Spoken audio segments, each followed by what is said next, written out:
Et on enchaîne à présent avec Enjeu patrimoine, où nous allons nous poser une question qui anime autant les propriétaires que les investisseurs et qui concerne autant les maisons individuelles que les copropriétés. Je vous parle du coût de la rénovation énergétique d'un bien.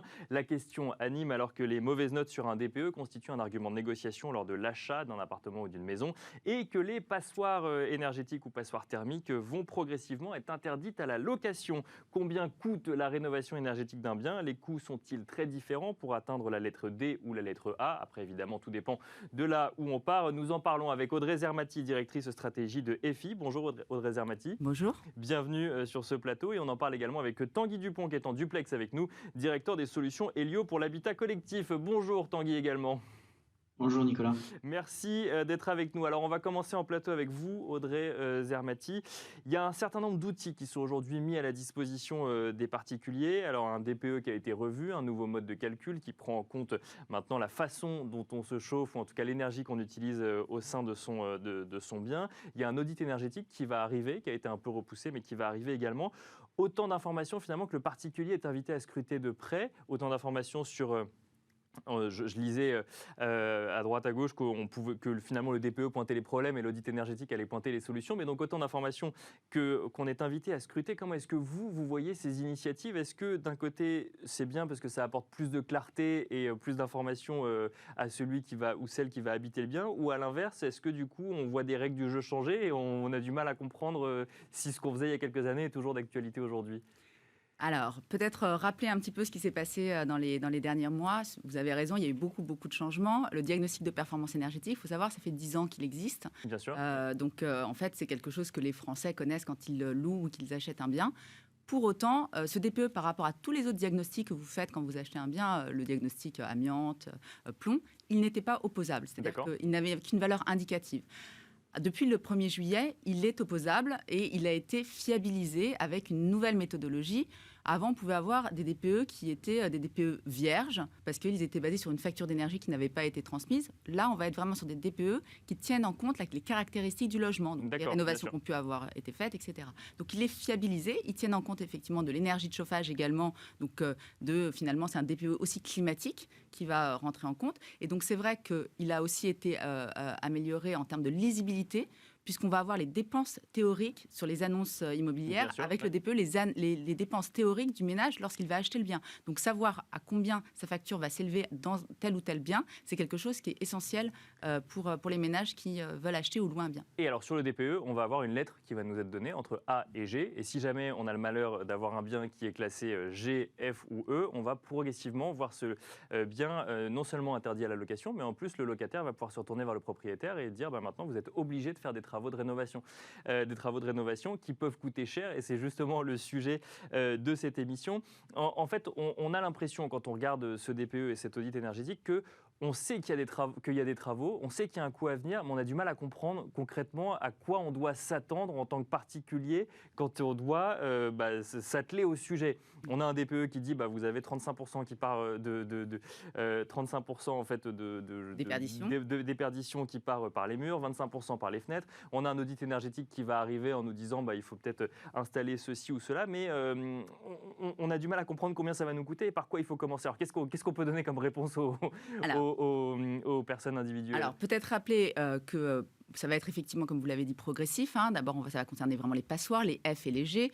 Les G les plus énergivores à partir de 2023 et puis progressivement jusqu'au E en 2034.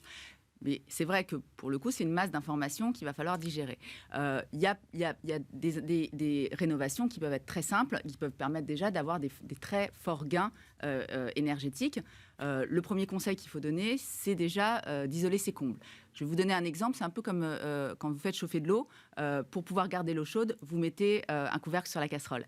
C'est un peu pareil dans la maison. En fait, il faut toujours commencer par l'isolation des combles. Lorsque les combles sont perdus, c'est des rénovations énergétiques qui sont des gestes simples et qui sont finalement pas très chers. Ça revient à peu près à 15 € du mètre carré. Donc, pour 100 mètres carrés à isoler en comble perdu, vous allez être à peu près à 1 500 €. Ils vont être très vite rentabilisés parce qu'on parle de coût de la rénovation énergétique. Moi, j'ai envie de parler de gains. de la rénovation énergétique, puisque c'est évidemment un gain sur la facture et donc une rentabilité assez rapide pour le ménage qui investit. Oui, c'est ça. Il faut voir deux choses. Il faut voir quand on veut vendre ou acheter un appartement, mais aussi quand on l'occupe et où là, tous les ans, on paye en fait un certain nombre de charges énergétiques. Et donc là, en fait, ce que vous nous dites, c'est que faire ces rénovations, ça fait automatiquement baisser la facture des charges énergétiques. Alors, évidemment, donc plus ou moins en fonction des rénovations que vous faites, mais si on prend par exemple l'isolation des combles perdus, c'est 30% de gains sur la facture. D'accord. Si on prend un changement de système de chauffage, vous êtes chauffé au fioul, vous payez à peu près 2 000 € par an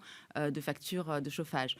Vous changez, vous avez à peu près 1 000 € de gains sur la facture. D'accord. Les investissements, c'est un changement de système de chauffage, une pompe à chaleur, aujourd'hui à peu près 10 500 € pour un système de chauffage. Avec les aides, ça vous revient à peu près à 3 000 €. Alors, En les aides, moins on de va en 3 parler, ans, effectivement, en oui. moins de 3 ans, vous avez rentabilisé votre investissement grâce à ces économies de 50% sur la facture. Et alors là, si on parle de système de chauffage ou de couvercle, enfin donc du coup d'isolation des combles, est-ce que si on fait dans une maison individuelle ces deux premiers investissements, on a l'assurance de gagner 1 ou 2 lettres par rapport à son DPE de départ? Alors, ça dépend effectivement de l'État. Si vous êtes vraiment dans une passoire chauffée au fioul, vous avez un système de simple vitrage, vous avez vos combles qui ne sont pas isolés, vous faites effectivement un changement de système de chauffage, vous passez à un système ENR, une pompe à chaleur ou un système de bois, et vous isolez vos combles et vous changez vos fenêtres, vous allez pouvoir gagner 1-2 classes et éventuellement sortir effectivement de la logique de passoire. Donc oui, donc là, il faut également changer les fenêtres pour le coup. Il y a effectivement, si vous êtes en simple vitrage, et en général les vraies passoires thermiques, quand on parle des passoires thermiques, il y a aussi souvent des simples vitrages, parce que c'est des logements qui n'ont pas du tout été rénovés. Dans ces cas-là, effectivement, il y a une possibilité de changer de classe. Si je reviens sur la question du coût, alors effectivement, vous nous parlez du gain, mais moi, ou de l'investissement, comme ça, on est tous les deux d'accord. Est-ce qu'on peut raisonnablement dire, pour passer de G à F, ça vous coûtera tant du mètre carré, de F à E, ça vous coûtera tant du mètre carré, ou ça dépend vraiment de la réalité des biens en question? Ça dépend vraiment de la réalité des biens et de chaque bien. C'est pour ça qu'il faut réaliser un audit, un DPE à minima pour avoir l'état initial.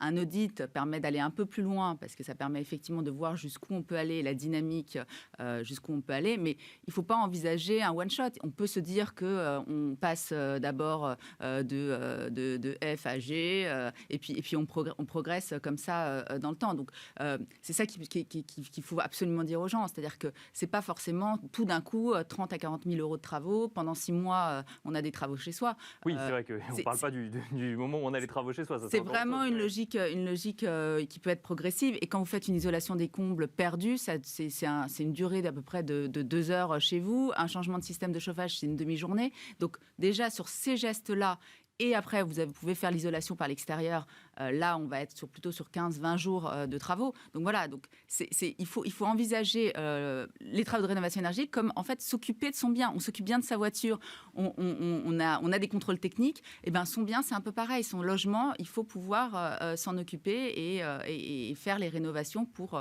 pouvoir l'amener à effectivement des classes énergétiques qui seront aujourd'hui permettant d'assurer la performance. On peut imaginer quand même un ticket moyen aujourd'hui pour arriver à D ou Alors, ça dépend vraiment de chacun des biens et de l'état initial. Après, vous allez être entre... encore une fois, il y a beaucoup d'aides. Aujourd'hui, on va en reparler peut-être. Il y a beaucoup d'aides, mais vous allez être entre 15-20 000 €. Si vous faites ce que je vous disais, la partie changement système de chauffage, l'isolation des combles si elles ne sont pas isolées, le changement du vitrage. Donc, on va être sur entre 15 et 20 000 €. Hors aide, pour le coup. Non, avec les aides. Enfin, c'est-à-dire avec les aides intégrées, et il restera 15 à 20 000 € à votre charge, c'est ça? Exactement, que vous rentabiliserez aussi par les économies d'énergie derrière que vous pouvez réaliser. Et alors, ces aides, un mot également, il y a plusieurs aides qui existent, elles ne sont pas accessibles à tous. Alors, il y a MaPrimeRénov', qui, elle, pour le coup, maintenant est accessible à tous les foyers. Il y a d'autres aides qui existent également. Oui, alors en fait, aujourd'hui, et ça beaucoup de gens ne le savent pas, elles sont non seulement accessibles à tous, donc il y a MaPrimeRénov', vous avez raison, mais il y a les certificats d'économie d'énergie, la prime énergie. D'accord. Donc, toutes ces aides sont accessibles non seulement à tous les propriétaires occupants, mais aussi les propriétaires bailleurs. Donc ça permet d'inciter à des propriétaires bailleurs pour que son locataire puisse baisser ses charges. Évidemment, elles sont différentes en fonction des revenus du ménage, de la composition du logement et aussi de la localisation si vous êtes en Île-de-France ou si vous êtes en dehors de l'Île-de-France.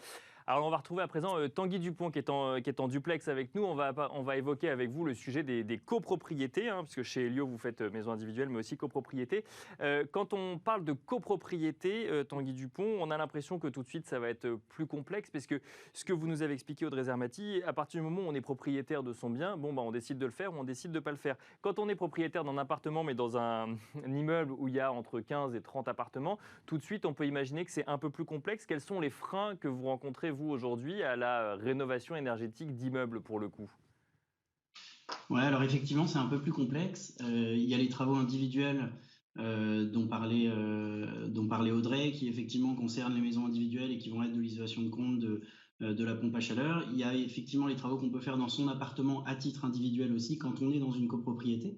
Donc changer sa chaudière, peut-être changer les équipements de chauffage, faire peut-être de l'isolation thermique par l'intérieur, mais c'est rarement quelque chose qui se fait, en tout cas en termes de massification de la rénovation. Et donc sur la copropriété, on arrive assez vite, si on veut gagner des classes énergétiques, à des travaux globaux, des travaux collectifs à la copropriété. Et donc forcément, on rentre dans un système qui est un petit peu plus complexe, parce que quand on a une copropriété avec 30, 40, 50 logements et qu'il faut se décider tous ensemble à investir pour faire l'isolation thermique par l'extérieur de la résidence, par exemple, ou changer la chaudière collective, encore plus si on doit passer sur une autre technologie avec un autre type de chauffage, un autre combustible. Alors là, évidemment, on rentre dans un système de décision, notamment avec des assemblées générales qui ont lieu en théorie une fois par an, même si on peut avoir des assemblées générales extraordinaires. Et donc le temps de décision est plus long et la sensibilisation des occupants aussi. Donc le premier sujet, effectivement, c'est le temps de décision. Donc ça, effectivement, si la décision n'est pas prise en 2020, ça veut dire qu'elle est automatiquement reportée en 2021.